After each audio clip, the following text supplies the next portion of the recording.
Hello everyone. कैसे हैं आप लोग के लिए बहुत खुशी की बात है कि एनटीपीसी की नई भर्ती आई है।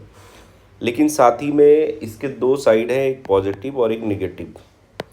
दोनों पे हम बात करेंगे। अभी तक जितने भी लोगों ने आपको वैकेंसी के बारे में बताया है, उन्होंने सिर्फ ये बताया कि भाई वैकेंसी आ गई है, मेरा कोर्स है, ख़रीद लो, पढ़ाई करना स्टार्ट कर दो। क्या पढ़ना है, कैसे पढ़ना है, कोई मतलब नहीं है। ठीक है।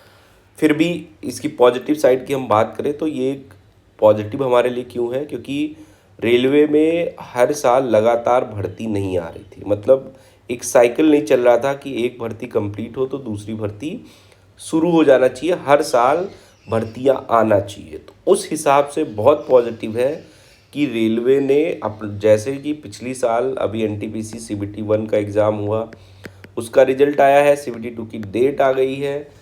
उसके साथ साथ अंडर ग्रेजुएट का भी एग्ज़ाम हो गया है, आंसर की आ गई है, उसका भी रिजल्ट आते ही एग्ज़ाम हो जाएगा। ये पॉजिटिव साइड हो गया। नेगेटिव साइड बच्चे जो सोच रहे होंगे, देखो क्योंकि होता क्या है कि 1-1 करोड़ फॉर्म पड़ते हैं इसी बार। अगर आप अंडर ग्रेजुएट और ग्रेजुएट वाला मिला के देखेंगे तो लगभग 63+60 मतलब कितना, 123 लाख फॉर्म, 1 करोड़ 23 लाख फॉर्म के करीब पड़े थे। हाँ, ये ज़रूरी नहीं है कि जैसे ग्रेजुएट में बहुत सारे लोग अंडर ग्रेजुएट में भी भरे होंगे, मैक्सिमम लोग, तो भी 1 करोड़ के करीब फॉर्म अगर ये साथ में भर्तियाँ आती थी तब भी पड़ता था। अब 1 करोड़ फॉर्म में कितनी भर्ती, 8-9 हज़ार भर्ती का कोई मतलब नहीं होता है। लेकिन ठीक है, जो भी है आई है, पॉजिटिव है तो आपको पढ़ना है। ठीक है। तो पॉजिटिव ये है कि हर साल अब आपकी भर्ती आएगी और आपको ये लगेगा कि मैं तैयारी कर रहा हूँ। तो ये नहीं कि मैं भाई फॉर्म कब आएगा, मैंने तो इससे डिस्ट्रैक्ट हो गया।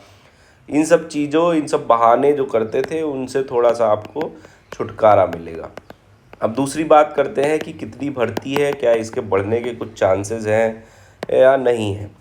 तो देखो मैं आपको बता दूं, ये 23/9/2025 का लेटर है गवर्नमेंट ऑफ इंडिया का, और भारत सरकार मतलब रेलवे बोर्ड का ये लेटर है।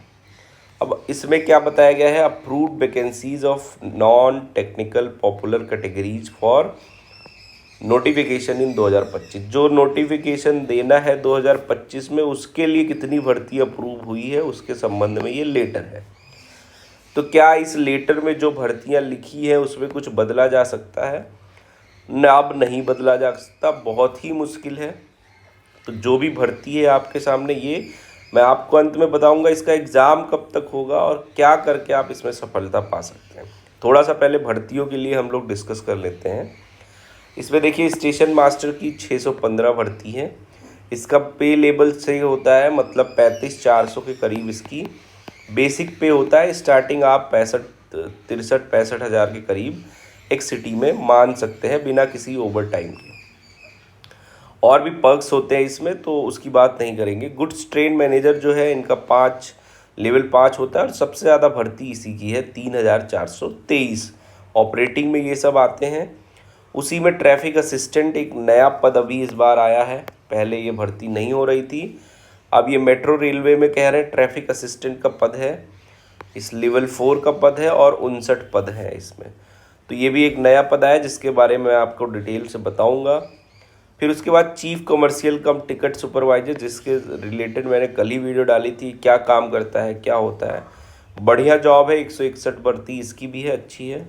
और अंत में हम बात करते हैं जो रेलवे की सबसे अच्छी भर्ती है, जूनियर अकाउंट असिस्टेंट कम टाइपिस्ट अकाउंट्स की जॉब है। जिनको थोड़ा आरामदायक ज़िंदगी चाहिए, ठीक है, सुकून वाली, उनके लिए बेस्ट नौकरी है। 921 भर्तियां हैं। और सीनियर क्लर्क कम टाइपिस्ट की 638। तो कुल मिला के ग्रेजुएट वालों के पास लगभग 5,817 भर्तियां हुई हैं।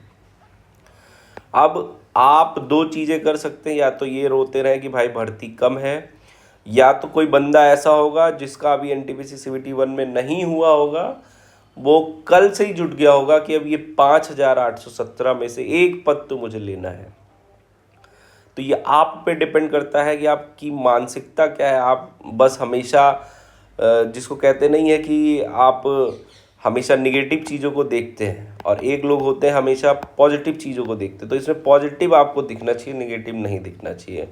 ठीक है। फिर एनटीपीसी अंडर ग्रेजुएट में ट्रेन क्लर्क की 77 ही वैकेंसी है, ऑपरेटिंग में भी आते हैं।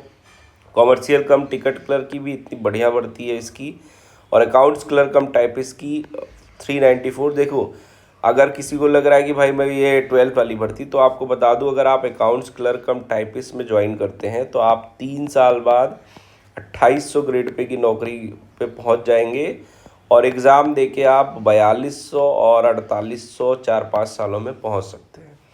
तो ये भर्ती भी अच्छी है। अब देखो इसमें लिखा क्या है, the railway PU wise distribution of vacancies given in annexure A for NTPC graduate and annexure B for NTPC under graduate.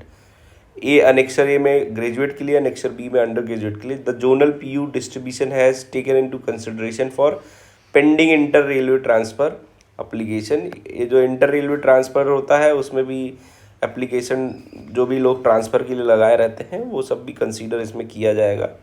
तो अच्छा है ओवरऑल। अब आप कहाँ से हैं इसके बारे में थोड़ा देख लीजिएगा, कहाँ से कितनी भर्तियाँ हैं।